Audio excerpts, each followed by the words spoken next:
Galera, eu fiquei com vontade de fazer esse vídeo aqui, né, para falar um pouquinho mais sobre o universo da programação. Esse vídeo ele vai acabar sendo bastante interessante para programadores, mas eu acho que para qualquer um que gosta desse universo da tecnologia, que quer estudar programação, que já estudou programação, que programa, ou que, cara, algum empreendedor que está entrando no ramo da tecnologia, eu acho que esse é um conteúdo relevante, né? Meu nome é Otávio, eu tenho mais de 15, vim mais de 20 anos de experiência com programação. Eu comecei a programar, eu tinha 10 anos de idade, mais ou menos entre 99 e 2000. Sempre fui muito envolvido nesse mundo, né? Eu tive um hiato aí onde eu trabalhei em outras áreas, que eu desenvolvi outros tipos de habilidade, vendas, da parte de gestão de projetos, enfim. Mas eu agora há 10 anos, eu tenho uma empresa de desenvolvimento de aplicativos, a gente é focado em startups, atuo ainda como programador sênior, como tech lead, como CTO em algumas startups. Então, assim, a gente acaba tendo bastante experiência nesse mundo e hoje a inteligência artificial transformou também o meu trabalho em muitos aspectos. E eu queria fazer uma brincadeira aqui da gente tentar pensar como que vai ser esse programador de 2030, né? Qual que é a ideia? É a gente pensar tudo que a gente está vendo dessas revoluções que estão acontecendo aí com inteligência artificial no mundo como um todo, mas eu falo assim da parte da programação, talvez seja o que está sendo mais impactado. E a minha ideia aqui é pensar como que isso vai ser no momento em que a poeira baixar um pouco, né? Porque a gente vê uma curva de desenvolvimento muito forte nos últimos anos. Eu já estou enxergando, eu não sei se essa é a visão de todos, mas que essa curva de inovação ela já está dando uma tranquilizada, então você já não vê de um mês para o outro LLMs que mudam o mercado como um todo. Apesar da gente ainda ver muitas mudanças, muitas inovações, eu enxergo a quantidade dessas inovações já reduzindo, né? O mercado já dando uma leve amadurecida, né? As empresas já entendendo como que o negócio vai ficar pelos próximos anos. E aí eu gostaria de fazer uma brincadeira aí, e eu até posso, né, se for do interesse de quem estiver assistindo, quiser entender essa visão do porquê que eu acho que a gente já está chegando no momento de amadurecimento. Eu sei que não é isso que as empresas grandes, né, uma OpenAI ou uma Anthropic da vida vão falar, né, publicamente, né, porque eles precisam sustentar essa narrativa, né, de que eles vão crescer absurdamente ainda. E pelas empresas deles estarem extremamente alavancadas, eles precisam vender essa narrativa de que a curva de melhoria, a curva de inovação só está começando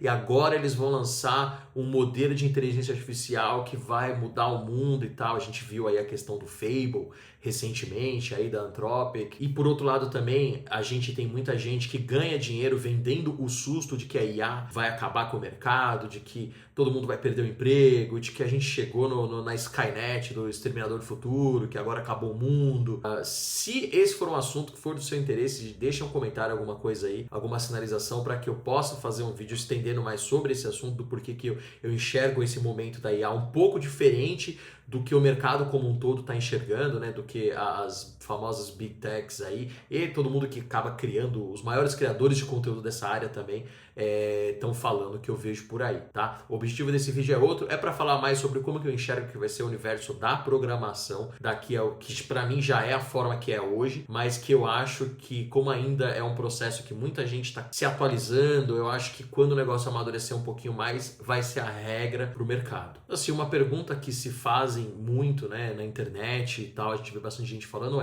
se o programador vai acabar, né? Se agora qualquer um só vai ali numa IA e vai criar um produto robusto, escalável. Eu acho que essa não é a pergunta que a gente deveria fazer, mas sim, quem que é dos programadores, né, que a gente tem? Quem que são os programadores que vão de fato prosperar e quem que são os programadores que vão eventualmente acabar ficando para trás e perdendo emprego ou em empregos menos valorizados, agregando menos valor. Tem aquela frase famosa que acaba ficando como clichê, que é a história, mas ela rima. E eu acho que isso é muito real do que a gente está vendo agora. É claro que cada momento, né, cada salto de inovação que a gente tem no mercado como um todo vai ter as suas peculiaridades, as suas nuances, as suas idiosincrasias, mas a gente consegue aí, baseado em alguns padrões que a gente consegue identificar, já pegar aí mais ou menos como que normalmente a coisa funciona e já extrair alguns insights aí do que a gente pode esperar pelo futuro. Então eu acho que a gente pode pegar alguns exemplos aí de algumas profissões que foram de certa forma disruptadas no passado. Eu acho que a primeira que me vem à mente é o engenheiro, né? O engenheiro que antes ele tinha que fazer fazer cálculo na mão, né? Tinha que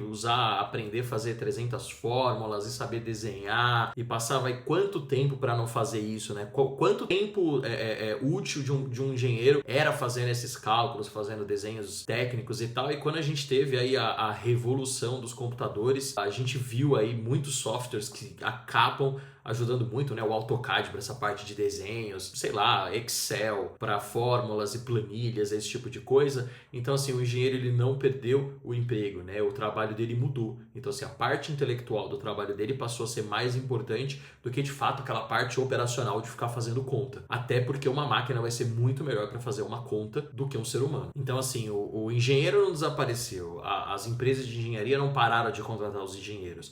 Mas o que aconteceu foi a produtividade aumentou muito, né? Então o trabalho acabou ficando muito mais eficiente. Uma outra profissão também que me vem à cabeça é o contador, né? Pensa que antes o contador ele tinha que ter livro caixa, que era, não sei a idade de quem está assistindo, mas era literalmente ali um cadernão onde tudo que era transacionado na empresa você tinha que anotar à mão e de novo, né, fazer cálculos à mão, organizar as coisas na mão. E hoje em dia a gente tem, né, sistemas de gestão, ERPs, você tem computadores, tem Excel, você tem diversos sistemas que auxiliam o trabalho desses contadores. Então, assim como os engenheiros, o trabalho intelectual deles passou a ser mais importante do que aquele trabalho manual de ficar ali fazendo contas, de ficar anotando, de ficar escrevendo.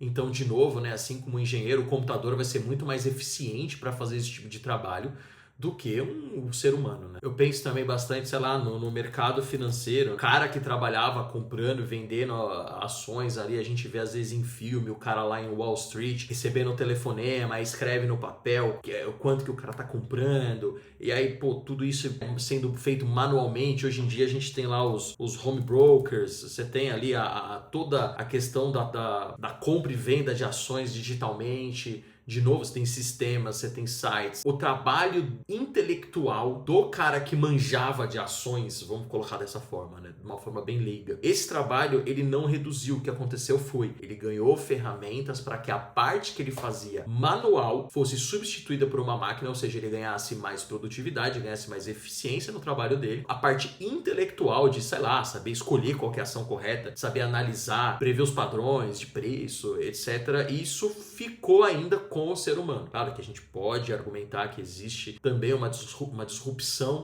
vinda por máquinas, mas bom, essa galera não perdeu emprego, essa galera tá aí até hoje, os assessores aí de investimento, a galera né, as empresas, as corretoras digitais, enfim. Então, assim, para mim, o que tudo isso tem em comum? O principal é que o trabalho manual sumiu e foi substituído, o trabalho intelectual foi valorizado. Então, nessas situações, o que passou a ser importante? O pensamento crítico, tomada de decisão, estratégia, criatividade também, porque a máquina é capaz de executar o que você está pedindo em diferentes níveis de abstração, claro, mas ela vai fazer o que você está pedindo. Quem tem a ideia, quem tem a criatividade por trás da tomada de decisão é o ser humano. Então, assim, voltando aqui agora para o lado do programador. O que era o programador antes? O programador era um escrevedor de código e o gargalo era a quantidade de linhas de código que ele era capaz de escrever. Hoje, depois da IA, a IA é capaz de escrever centenas, milhares de linhas de códigos ao mesmo tempo para você. Você consegue trabalhar em vários projetos ao mesmo tempo. Mas agora o gargalo mudou. O gargalo não é a quantidade de linhas que você escreve, mas sim as decisões que você toma, a quantidade e qualidade das decisões que você é capaz de tomar. Então, quantidade, qualidade, decisões. E aí uma analogia assim que me vem à cabeça, que eu ouvi uma vez em outro contexto, falando sobre outro assunto,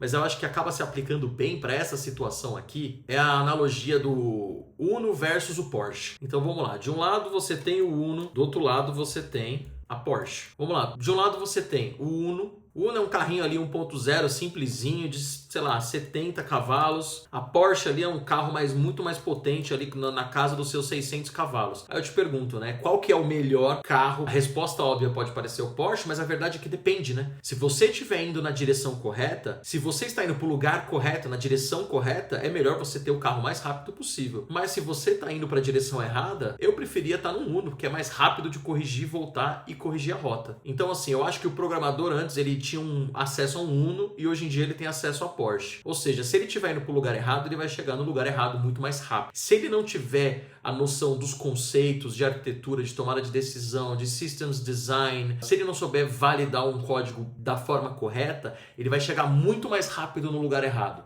E um bom programador, consequentemente, vai chegar muito mais rápido no lugar certo. Então aí que eu acho que diferencia o cara que é bom do cara que é ruim. E aí que eu acho que mora o perigo da inteligência artificial de hoje em dia. Perigos da IA para o programador. Eu não sei se vocês já repararam, mas quando você dá alguma ideia pro GPT, alguma vez ele já falou assim, sem você pedir para ele fazer isso, que a sua ideia era ruim, que existia na verdade uma tomada de decisão muito melhor, que você estava viajando na maionese? Porque a IA ela é feita só para extrair o máximo, para continuar aquela conversa, ela não quer te causar uma frustração. Então tudo que você sugerir vai ser genial. Tudo que você falar ela vai concordar, ou no máximo vai te dar ali, mas também você poderia pensar em tal coisa, mas ela nunca vai falar, cara, não, para, essa decisão que você está tomando é ruim, essa sua ideia de produto não funciona, ela tem diversos problemas técnicos, legais, etc. E ela não vai fazer isso, porque não é do interesse de uma LLM que você encerre um assunto. É do interesse da LLM que você sempre continue falando. Então a verdade, ela deixa de ser a prioridade, mas sim a continuidade daquela conversa, que para IA, para as empresas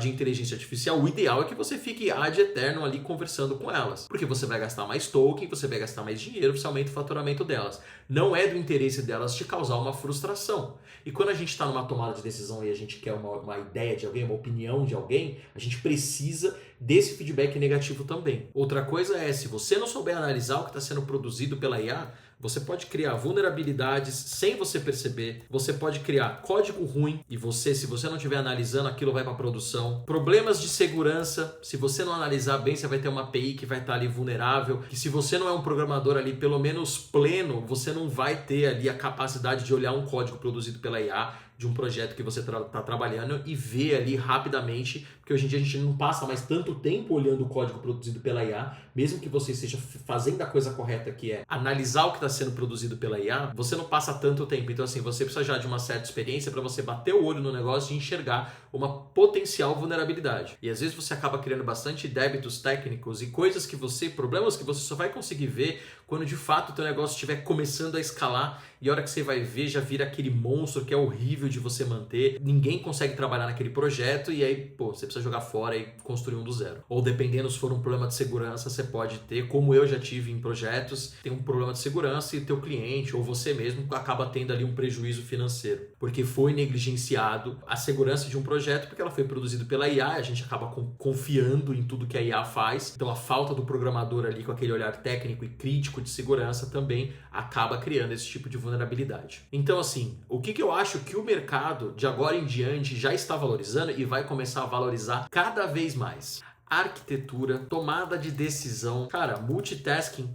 Às vezes eu mando o Claude fazer alguma coisa e ele às vezes acaba demorando 10 minutos. Esse tempo que ele está fazendo isso, eu já estou num outro projeto ou em outro produto do mesmo projeto. Às vezes eu estou trabalhando numa API de um projeto, sei lá, no sistema administrativo do mesmo projeto. Eu já consigo mandar outra instância do Cloud fazer outros itens, outras necessidades, outras mudanças em outros projetos. Então assim, essa capacidade de multitasking do programador, ele conseguir alternar entre um projeto e outro com facilidade, sem perder ali o fio da meada, eu acho que é uma skill legal de desenvolver hoje em dia também. Noções ali de escalabilidade, né? Então se você pegar problemas de código que, às vezes um endpoint de uma API ela funciona para meia dúzia de usuários, mas se você tiver 10 mil usuários, aquilo vai gargalar, né? Ou você vai precisar de uma infraestrutura desnecessariamente grande para suportar ali um código mal escrito, vai gargalar teu banco de dados, enfim. Então essa noção de escalabilidade, né, de não só fazer algo que funcione, mas fazer algo que é eficiente, que vai funcionar em larga escala,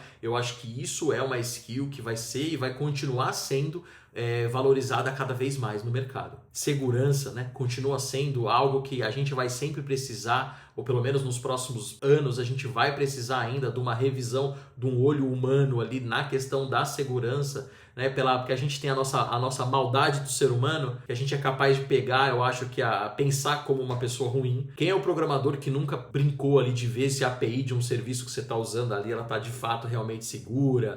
Então assim, você precisa ter esse olho crítico do ser humano, de pensar como uma pessoa mal intencionada para ver se de fato o negócio que você está construindo ele está seguro. Noções de, por exemplo, de integrações de terceiros, né? Como que funciona aí a integração? Quais são as principais gateways de pagamento, como que eles funcionam normalmente, experiência já passando por problemas nesses gateways, sei lá, quando você precisou, você teve um problema em split de pagamento com o provedor tal, com o gateway tal, no Stripe, por exemplo, como que normalmente você resolve esse tipo de problema, porque às vezes você vai ver que tudo que envolve um negócio que exige um pouquinho mais de jogo de cintura, a IA vai ficar patinando ou vai dar soluções que não fazem sentido no mundo real. E o programador que já tem essas experiências de uma integração de pagamento, de uma integração de, por exemplo, de um Bank as a Service, ou uma integração de, sei lá, chamada de vídeo, ou de, sei lá, uma API de consulta de placa de carro, uma API de CEP, enfim. Essa noção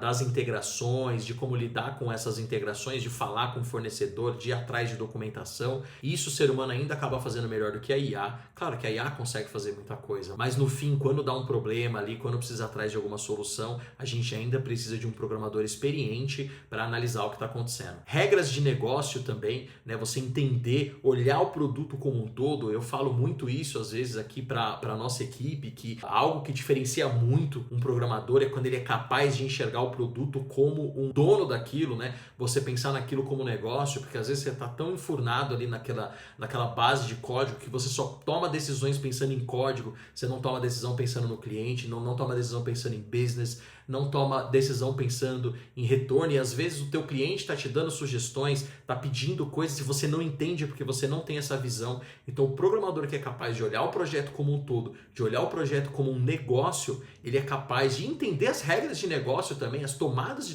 decisão por trás das regras de negócio. Então, a gente vai deixar o usuário fazer downgrade de um plano? Não vamos deixar por motivo XPTO. Então, assim, as tomadas de decisão de regra de negócio, quando um programador ele é capaz de visualizar isso e entender isso, ele acaba se diferenciando bastante também. E essa é uma inteligência que a gente não... porque tem muitos nuances. É um pensamento crítico muito multifatorial que a gente não vai conseguir delegar para uma inteligência artificial fazer, né? Quem nunca pediu ideias de negócio pro ChatGPT e vê aquele monte de coisa genérica, sabe o que eu tô falando. Mas de maneira geral, né, se eu tivesse que resumir em uma skill que pegaria tudo isso que a gente... englobaria tudo isso que a gente está falando, é a capacidade de revisão. Você tem que saber revisar, ver se o que foi feito está legal, se o que foi feito é escalável, é seguro, mas a revisão. Esse negócio de ficar mandando Cloud Code, Open Code, sei lá o que você usa para codar, de inteligência artificial, ChatGPT, Codex, enfim.